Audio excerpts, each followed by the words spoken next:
आपको बता दें कि बिलासपुर ट्रेन हादसे में 11 लोगों की मौत हो गई है, जबकि 20 लोगों को अस्पताल में भर्ती कराया गया है, जिनका इलाज जारी है।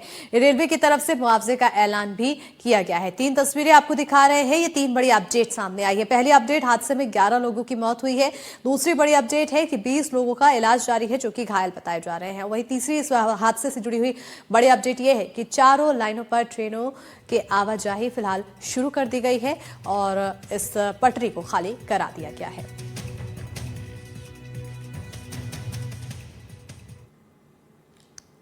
तो अब इस पूरे हादसे के बाद सवाल उठता है कि आखिर यह हादसा कैसे हुआ, आखिर इसके लिए कौन जिम्मेदार है। ग्राउंड जीरो से इसी बात को तलाशने की कोशिश की हमारे संवाददाता नीलेश त्रिपाठी ने। देखिए रिपोर्ट।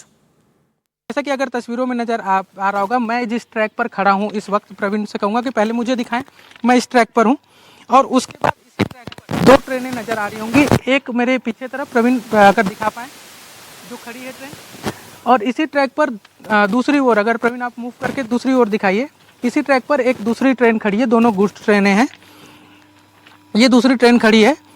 अब इसी तरह से ऑटोमेटिक ब्लॉक सेक्शन में कहीं पर भी रेड सिग्नल मिलने के बाद गाड़ी आगे बढ़ाई जा सकती है, लेकिन अधिकतम, जिसका मैं जिक्र कर रहा था कि अधिकतम उसकी जो रफ्तार होगी वो होगी 10 किलोमीटर विजिबिलिटी क्लियर नहीं होने पर प्रति घंटा और 15 किलोमीटर विजिबिलिटी क्लियर होने पर प्रति घंटा की रफ्तार से।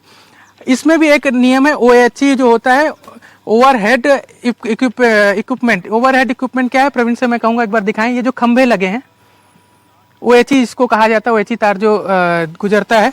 तो चूंकि एक SOP है मीटर के हिसाब से कि न्यूनतम 75 मीटर की दूरी पर ही गाड़ियां खड़ी रहें, या 75 से 150 मीटर की दूरी पर, लेकिन ऐसे मीटर की तहत नाप पाना मुश्किल होता है। तो उसके लिए एक SOP तय है कि 3 OHE, मतलब ये जो खंभे दिख रहे हैं 1, 2 और इसके पीछे 3, कम से कम इतनी दूरी पर ही एक गाड़ी अगर ट्रैक पर खड़ी है तो उसके पीछे की जो गाड़ी खड़ी है उसको कम से कम इतनी दूरी को ही फॉलो करना है। ये भी एक SOP है, जैसा कि अभी नजर आ रहा होगा। प्रवीण फिर से एक बार दिखाने की कोशिश करिए कि एक जो पहले उस तरफ गाड़ी मेरे पीछे तरफ जो खड़ी है, वो वहां से 3 खंभे आपको नजर आ रहे होंगे। एक खंभा, दूसरा खंभा जिसपे 714/17A लिखा है, उसके पहले 714/16A लिखा है, 18A लिखा है, और ये जो पीछे का खंबा है उसमें 717/15A लिखा है। यानी कि 3 OHE की दूरी पर ट्रेन खड़ी है। ये SOP है, इसका पालन होना चाहिए। लेकिन कल जो हादसा हुआ उसमें इसी SOP का कहीं पर उल्लंघन हुआ है या कहीं चूक हुई है, कारण जो भी है वो सामने आएगा। क्या ऑटोमेटिक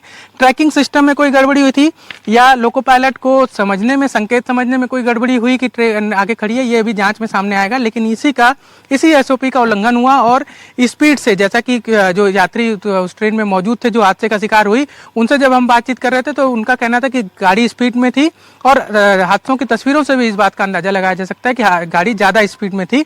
और ट्रेन जो है एक ही ट्रैक पर आने के बाद, जैसा कि वो ट्रेन खड़ी है, उससे टक्कर हुआ और उसके पीछे का वैन जो है वो सीधी तौर से जो पैसेंजर ट्रेन है उसके सामने वाले हिस्से में घुसते हुए एक जो रैक थी उसके ऊपर चढ़कर दूसरे रैक पर चढ़ी और इतना बड़ा हादसा हुआ है। तो ये एक कारण जो है पूरे हादसे का अभी तक सामने जो है वो चर्चा में आया है। हालांकि इस पर अभी आधिकारिक तौर पर कोई कुछ भी कहने से रेलवे प्रबंधन प्रशासन जो है वो इनकार कर रहा है। उसका कहना है कि जांच टीम, हाई अथॉरिटी जांच टीम जो है वो गठित कर दी गई है। वो जो भी अपना डिसीजन देगी या अपनी रिपोर्ट देगी उसके बाद से कारण स्पष्ट होगा।